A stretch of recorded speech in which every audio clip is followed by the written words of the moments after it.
شهر رمضان الذي أنزل فيه القرآن هدى للناس وبينات من الهدى والفرقان فمن شهد منكم الشهر فليصمه ومن كان مريضا أو على سفر فعدة من أيام أخر يريد الله بكم اليسر ولا يريد بكم العسر ولتكملوا العدة ولتكبروا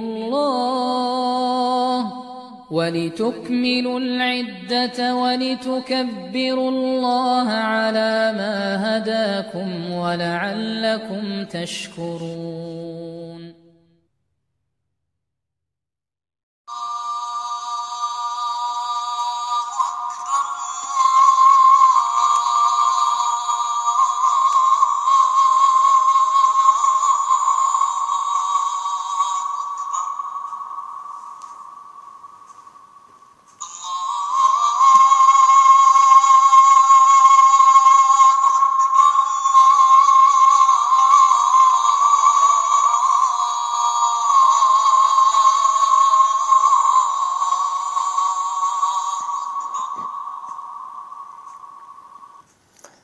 الحمد لله رب العالمين والصلاة والسلام أتمان الأكملان على سيد الأنبياء والمرسلين نبينا محمد وعلى آله وأصحابه أجمعين ومن اهتدى بهديه واستنى بسنته إلى يوم الدين. أما بعد، السلام عليكم ورحمة الله وبركاته.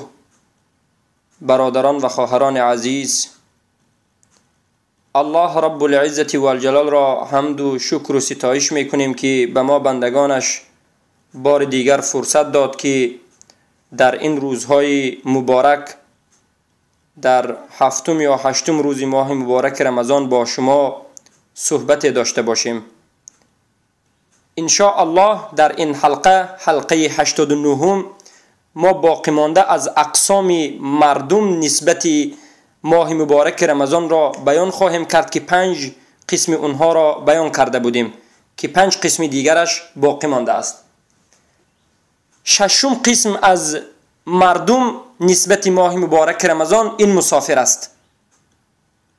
مسافری که اذا لم يقصد بسفره التحيل على الفطر، مقصد از سفر کردنش این روزخوری شدن نباشد. هر کسی که سفرش اجباری پیدا شده باشد، سفرش ضرورت داشته باشد، سفری که به خاطر رزق روزیابی باشد یا سفری که برای یک مهمات باشد، نه سفری که بعضی از انسان‌هایی که حیله میکنند گمان میکنند که این حیله شرعی هست، میخواهند که با این کارشان و فعلشان الله و مؤمنان را فریب بدهند. اعوذ بالله. این که وقتی که ماه مبارک رمضان آمد 1 ماه اونها سفر میکنند، مخصوص به خاطر این که مسافر باشند و روزه را خورند. اعوذ بالله، این جایز نیست. اگر سفر کند به خاطر این که روزه اش را کشاید تا که مسافر شود و خورد و نوشد و آزاد باشد، پس بر وی روزه داشتن ماه مبارک رمضان واجب است و گناهگار می شود. هر یک روزش گناهگار می شود. اما مسافری که مجبوراً مسافر شده باشد، چخیلی که امروز اکثر مردم تاجیک برادران ما به روسیه سفر می کنند، اگر اونها به قاعده مسافرت روبرو شوند و مسافر در حقیقت با ضوابط مسافرت راست آیند و مسافر بشوند، حکمشان حکم مسافر باشد، به اونها نیز روزه داشتن ماه مبارک رمضان فرض نیست و اونها مخیر اختیار دارند. انسانی که مسافر است برای روزه گرفتن یا نگرفتن اختیار دارد. اگر خواهد روزه میگیرد، اگر خواهد روزه نمیگیرد. هر کس باید به توانایی نفس خودش نگاه بکند. چخیلی که الله رب العزت و الجلال در سوره بقره میگوید ومن كان مريضا أو على سفر فعدة من أيام أخر يريد الله بكم اليسر ولا يريد بكم العسر. سوره بقره آیه 185. روزه داشتن به همه واجب است. و من کان مریضا، و اگر کسی کسل باشد، مریض باشد، یا کسی در سفر باشد، محل شاهد و وجه دلاله همین است. و اگر کسی که مسافر باشد، پس وی می تواند که روزه را در دیگر روزها دارد. اگر در مسافریت مشقت بکند، می تواند که وقتی که مقیم شد در خانواده خود روزه را دارد، چرا که الله می خواهد که به شما آسانی را بیارد و نمی خواهد که به شما مشقت وجود داشته باشد.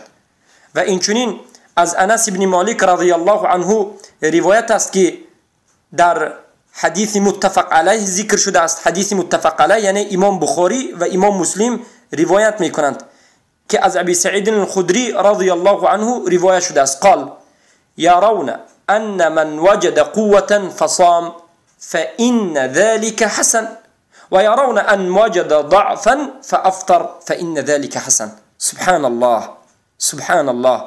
منهج صحابگان چقدر منهج زیبا بود.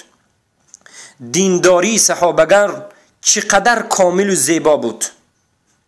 و صحابگان چقدر علما و عالم به دین بودند. میگویند که ابو سعید الخدری رضی الله عنه میگویند که صحابگان اینطور اعتقاد داشتند که هر کسی که در حالت مسافر بودند قوه داشته باشد، توانایی داشته باشد و روزه دارد، این خوب است، برای اون بهتر است. و اما هر کسی که قوه نداشته باشد و ضعیف باشد و در حالت مسافری اگر روزه دارد بی قوت شود و اذیت بکشد، برای اون خوردن روزه خوب است. سبحان الله. که این روایت ابی سعید الخدری را امام مسلم ذکر میکنند. اما روایت انس بن مالک را متفق علیه ذکر میکنند که انس بن مالک میگویند که كنا نسافر مع النبي صلى الله عليه وسلم فلم يعب الصائم على المفطر ولا المفطر على الصائم. سبحان الله. چقدر آداب زیبای صحابگان. انس بن مالک خادم رسول اکرم صلی الله علیه و سلم میگویند که ما در حالتی که ماه مبارک رمضان داخل شده بود، در ماه مبارک رمضان با همراهی خیر البشر محمد صلوات الله ربی و سلامه علیه به سفر می برآمدیم، سفر می کردیم که در بین ما کسانی بودند که روزه نمی داشتند و در بین ما کسانی بودند که روزه می داشتند، اما روزدار روزخور را، روزندار را هیچگاه عیب نمی کرد و روزخور روزدار را هیچگاه عیب نمی کرد و سخنی در حقش نمی گفت. این منهج صحابگان است. پس هر کسی که مسافر باشد، قوه نتواند، قوه نداشته باشد، ضعیف بشود و روزه سبب بی قوت و مریض شدن اون بشود، خوردنش، روزه را خوردنش و تناول کردنش و کشادنش، فطرش برای اون بهتر است و احسن است. احسن است چخیلی که روایت ابی سعید الخدری در روایت مسلم به این دلالت میکند. و هر کسی که قوت دارد، توانایی دارد، قدرت دارد، اگر اون روزه دارد برای اون بهتر است. چخیلی که باز همین روایت ابی سعید الخدری که امام مسلم روایت میکند دلالت میکند. و هیچ کسی حق ندارد که کسی را بگوید که مسافر را چرا تو روزه خوردی، و کسی خورنده، کسی روزه دار را حق ندارد که بگوید که چرا تو در سفر روزه داشتی، چرا که این امر مخیر است. چخیلی که به این سخن انس بن مالک که متفق علیه روایت میکنند، امام بخاری و مسلم روایت میکنند، دلالت میکنند. و اینچنین روایت دیگر آمده است که ان حمزه بن عمرو الاسلمی انه قال یا رسول الله صلی الله علیه و سلم إني صاحب ظهر أعالجه أسافر عليه وأكريه وإنه ربما صادفني هذا الشهر يعني رمضان وأنا أجد القوة وأنا شاب فأجد بأن الصوم يا رسول الله أهون علي من أن أؤخره فيكون دينا علي أفأصوم يا رسول الله صلى الله عليه وسلم أعظم لأجر أم أفطر قال أي ذلك شئت يا حمزة. این روایتی که ما به شما کردیم روایت رو ابو داوود در سنن ابو داوود در کتاب صوم و اینچنین اصل این روایت در صحیح مسلم آمده است. ابو داوود روایت میکنن با سند ضعیف، لیکن اصل روایت، معنای روایت در صحیح مسلم از حمزه روایت شده است که میگویند یا رسول الله اجد بی قوه على الصيام في السفر فهل علي جناح؟ فقال النبي هي رخصة من الله من اخذ بها فحسن ومن احب ان يصوم فلا جناح عليه. که این روایت رو امام بخاری در کتاب صوم، مسلم در کتاب صوم متفق علیه و اینچنین ابو داود در مسندشون در سننشون و اینچنین ابن ماجه و احمد در مسندشون ذکر میکنه. ببینید این صحابه بزرگ میگویند که ای رسول الله من بعضی حالت سفر میکنم که یا که بسیار سفر میکنم که در بعضی حالت سفری من در ماه مبارک رمضان راست میآید. یعنی من در ماه مبارک رمضان مسافر میشوم و من بچه جوان هستم و من قدرت دارم، توانایی دارم، قوه دارم. آیا روزه دارم بهتر است یا که روزه خورم بهتر است؟ پیامبر صلی الله علیه و سلم میگن که این روزه خوردن در سفر، روزه نداشتن در سفر، فطر کردن در سفر، این رخصت از جانب الله به بندگانش هست. رخصت یعنی یک هدیه الله، یک سبوکی الله هست. پس کسی که در مسافرت روزه را میخورد این خوب است. و من احب ان یصوم فلا جناح علیه. و هر کسی که میخواهد که در مسافر بودن هم روزه دارد هیچ مشکلی ندارد و این جایز است. و این قضاوت روشن رسول اکرم صلی الله علیه و سلم است. پس هیچ کسی بعد از این سخن رسول اکرم صلی الله علیه و سلم حق ندارد که بگوید مسافر تماما روزه نگیرد یا تماما روزه بگیرد. هیچ کسی حق ندارد. این مخیر است. هر کسی خواهد روزه می‌دارد، هر کسی خواهد روزه نمی‌دارد.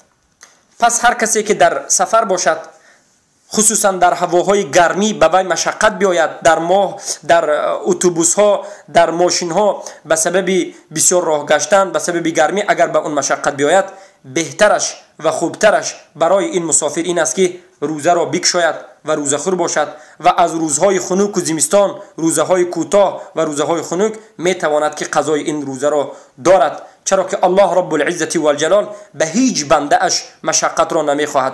دین ما دین آسانی است، دین ما دین رحمت است و دین ما دین الفت و محبت است.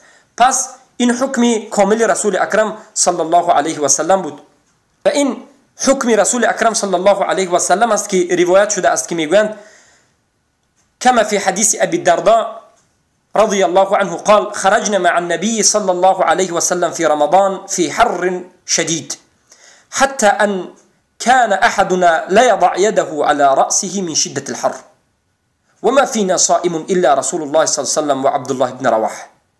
ببینید ابی دردا میگویند که با همراهی رسول اکرم صلی الله علیه و سلم در ماه مبارک رمضان در حالتی که خیلی هم گرمی سخت بود به سفر برآمدیم. در حالت گرمی سخت و در ماه مبارک رمضان به سفر برآمدیم. همین قدر گرمی سختی بود که یکی از ما دستش را به سرش میگذاشت. از گرمی دستمون را به سرمون میگذاشتیم که گرمی را از سرمون دور کنیم و در بین ما فقط 2 نفر روزدار بودند.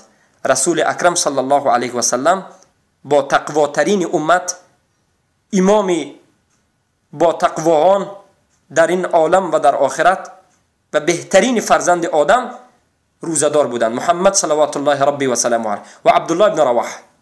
اینها چی میگرفتند؟ روزه میگرفتند که این روایت در بخاری و مسلم ذکر شده است، متفق علیه است. اما رسول اکرم صلی الله علیه و سلم کسی را مجبور نمیکردند روزه دارید، نمیگفتند. و بعد از این که پیامبر صلی الله علیه و سلم از درون این صحابگان فقط روزدار پیامبر و عبدالله ابن رواحه بودند، رسول اکرم صلی الله علیه و سلم بعضی حالت روزه خود را میخوردند. خیلی که فافطر صلی الله علیه و سلم مراعاتا لاصحابه حين بلغه انهم شق عليهم الصيام فعن جابر رضی الله عنه. یعنی رسول اکرم صلی الله علیه و سلم بعد از این که دیدند که بعضی از صحابگان به پیامبر صلی الله علیه و سلم پیروی کرده روزه می‌دارند، دیدند که به صحابگان مشقت زیاد از روزه داری می‌آیند، صلی الله علیه و سلم پیامبر روزه اشان را کشادند و خوردند. خیلی که از جابر رضی الله عنه آمده است ان النبی صلی الله علیه و سلم خرج الى مکه عام الفتح فصام حتى بلغ كراع الغميم فصام الناس معه فقيل له إن الناس قد شق عليهم الصيام فإنهم ينظرون فيما فعلت فدعا بقدح من ماء بعد العصر فشرب والناس ينظرون إليه. و در حدیث ابی سعید الخدری هم آمده است. حدیثی متفق علیه است. حدیثی متفق علیه است که امام مسلم در سیامشان، ترمذی، نسائی و اینچنین در مفردات بخاری هم بعضی از معنای این حدیث جابر آمده است که خودی بنده حس کرده. جابر رضی الله عنه میگن که البته رسول اکرم صلی الله علیه و سلم در سال فتح مکه به طرف مکه سفر کردند که ماه مبارک رمضان بود و رسول اکرم صلی الله علیه و سلم روزه‌دار بودند و اکثر صحابگان هم روزه می داشتند. و وقتی که به مکه نزدیک شدند، کراع الغمیم یعنی یک بلندی که از اونجا مکه رو دیده میشد، یعنی اطراف مکه، به اونجا آمدن دیدند که به صحابگان رسول اکرم صلی الله علیه و سلم روزه‌داری خیلی هم وزنین می آید، مشقت است. رسول الله صلی الله علیه و سلم یک قدح آب را طلب کردند. بعد عصر بود. ببینید بعد عصر که عادتا قریب به شام نزدیک است، لیکن پیامبر صلی الله علیه و سلم به امتشان تعلیم دادند که وقتی که مشقت شد کدام وقتی باشد انسان باید بخورد، بعد از عصر است، قریب شام است یا بعد از پیشین است، فرقی ندارد. یک قدح آب را گرفتند و نوشیدند و تمام مردم هم با همراهی رسول اکرم صلی الله علیه و سلم روزشان را گشودند. و الناس ينظرون الیه، اینچنین و الناس ينظرون الیه، و تمام مردم به پیامبر صلی الله علیه و سلم نگاه داشتند و بعضی از مردم در این حالت روزشان را چی کردند؟ با همراهی رسول الله شکستند و بعضی نه. شلیک حدیث ابی سعید الخدری اینچنین به این دلالت میکند ان النبی صلی الله علیه و سلم اتى على نهر من السماء والناس صيام في يوم صائف مشات ورسول الله صلی الله علیه و سلم على بغلة له فقال اشربوا ايها الناس فابى فقال اني لست مثلكم اني ايسركم اني ركب فابى فثنى رسول الله صلی الله علیه و سلم فاخذوا فطر فشرب وشرب الناس وكان يريد ان يشرب. حدیثی اینچنین صحیح است. پس این حدیث ها دلالت میکند که در ماه مبارک رمضان برای مسافر بهترش نوشیدن و خوردن است، چخیلی که رسول اکرم صلی الله علیه و سلم خوردند. پس در حالتی که روزه‌دار قوه داشته باشد، توانایی داشته باشد، برای همون هم خوردن و نوشیدن بهتر است. سخن ما به همون انسانی که قوه دارد است. اما مسافری که در سفر روزه داشتن برای اون مشقت باشد و برای اون کمبودی و ضعف را ایجاد بکند، برای اون روزه نداشتن در سفر بهتر است و نباید روزه دارد، که به این حدیث جابر که گذشت دلالت میکند. چرا که وقتی که رسول اکرم صلی الله علیه و سلم دیدند که صحابگان به سبب روزه داری مشقت میکشند، رسول اکرم صلی الله علیه و سلم روزه را خوردند. و بعضی از مردم در همان وقت هم روزه را داشتند، روزه را نکشودند. رسول اکرم صلی الله علیه و سلم به آنها گفتند اولئک العصات، اونها گناهگاران هستند، اونها گناهگاران هستند. یعنی اونهایی که روزهشان را در سفر با حالت مشقت نکشودند گناهگار میشوند. چخیلی که این روایت امام مسلم هست. امام مسلم این روایت را روایت کردند و این صحیح است. و از جابر رضی الله عنه اینچنین آمده است که ان النبی صلی الله علیه و سلم کان فی سفر فرأى زحاما ورجلا قد دلل عليه فقال ما هذا؟ قالوا صائم فقال ليس من البر الصيام في السفر. سبحان الله، این قضاوت کننده مثل آفتاب روشن است. جابر رضی الله عنه روایت میکنند که رسول اکرم صلی الله علیه و سلم در سفری بودند، دیدند که یک زحمه را دیدند، یک توده مردم را دیدند که در بالای یک نفر همه می ایستند و بالای اون را سایه میکنند و در خدمت همون انسان هستند. پیامبر گفتند چه حادثه شده ایستاده است؟ و پیامبر مردم گفتند که این آدمی که ما به بالایش سایه میکنیم و احترامش میکنیم روزه دار است. پیامبر گفتند از خوبی نیست که انسان در سفر روزه بگیرد. در سفر روزه گرفتن این از عمل خوب نیست. در حالتی که قوه داشته باشد و در حالتی که بی قوت باشد این البته در از خوبی نیست. که این روایت متفق علیه است. امام بخاری، امام مسلم و نسائی، ابو داوود، احمد، دارمی، همشان عموما این حدیث متفق علیه است و صحیح است. پس یک مسئله دیگر است که اگر انسان از خانه اش روزه‌دار به بیرون براید تا نصف روز روزه‌دار باشد و بعد از نصف روز به سفر براید، اثناء روز به سفر براید و در سفر مشقت به وی ایجاد شود، خوردن روزه برای اون جایز است. یا که مسافر از سفر به خانه اش در نصف روز بازگردد، مقیم شود، در حالتی که نیم روز را در مسافرت گذرانیده بود و نیم روز دیگر در مقیم، پس وای هم روزش را چخیلی که در مسافرت خورده است میخورد و لم یصح صومه ذلك اليوم، همون روزش صحیح نمی شود، بلکه روزه را میخورد و به یک روز میدارد. چرا که وای اول روزش را مفطر بود، روزه خور بود. و قسم